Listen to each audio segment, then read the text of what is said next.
Hi guys, Ronnie here. Today's video is going to be about time trial positions and setups.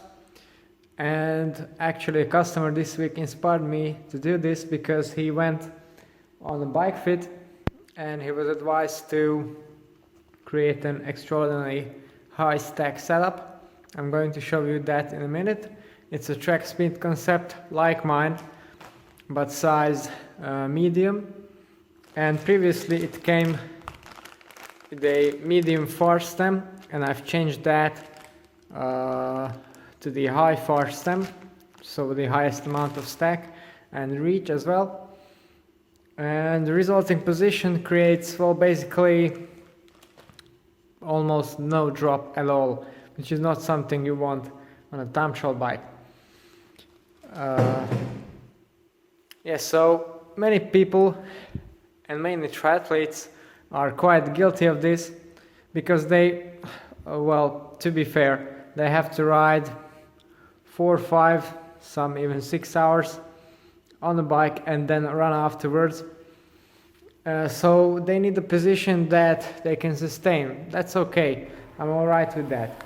But when they go to these bike fits, the aim of the bike fitter mostly is to make you comfortable and not make you fast.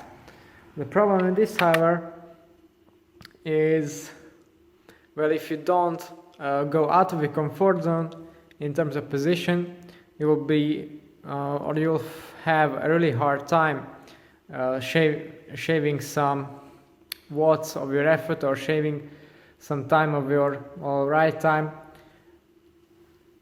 on a bike leg of triathlon, because your drag is going to be extremely high. And many people don't take this period of adaptation into consideration because, well, if you look at my setup, I use it for short time trials, but thanks to the adaptation training I've done, and I keep talking about this all the time, but I'm able to ride it for more than 3 hours despite, well, being quite aggressive.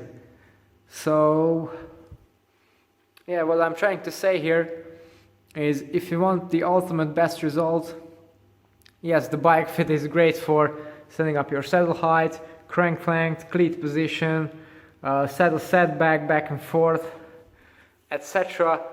But when it comes to the front end, I think you're not really, or you shouldn't really be looking for the ultimate in comfort, but rather in speed, and then try and adapt to the position you want and deem to be very fast in, and then use the off season to basically build up for that, build up the core strength and the flexibility to do that, because that's ultimately going to yield much better results, in my opinion. Because no matter how dialed your bike is, still basically 80 to 90% of the drag, the error drag you're experiencing, comes from your own body, and if you can't cut that, then it doesn't matter what bike you're on. Now, if you look at some more practical examples, the best one is the first 2 time trials I've done this year. Then I'm going to show you these in a second. So firstly, we can see my friend who did 2 time trials with me this year, and he's basically in a bike fit super tall position, and on the first time trial he averaged 355 watts, which is very good, and well, he got beaten by a guy that's the same weight and averaged just 317 watts. So you can see the differences in their positions, and yeah, it didn't really help him. Whereas you can look at my position now, even though my head is up now in this shot because of the rough road, but anyway, you can get the idea.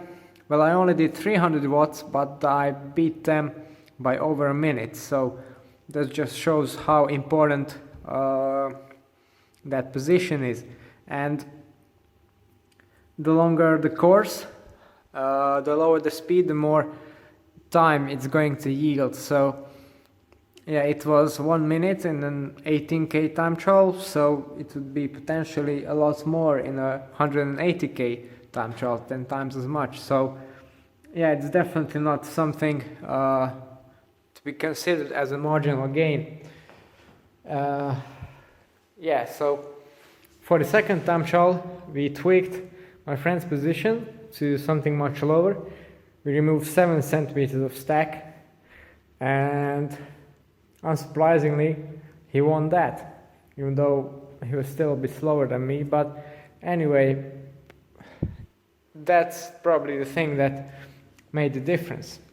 So to summarize, if you want to go fast in a time trial, in a triathlon, you shouldn't really be looking for comfort. You should be looking for either a compromise of the two, which you can sustain for the given period, or you should be looking for a fast position and then try adapting to that, because that's going to yield much better results. Okay, I think that's all for today. If you want to know more about my particular bike setups and my time trial bike, then don't forget to tune into the channel and subscribe. It's all for today. Thanks for watching, and see you next time.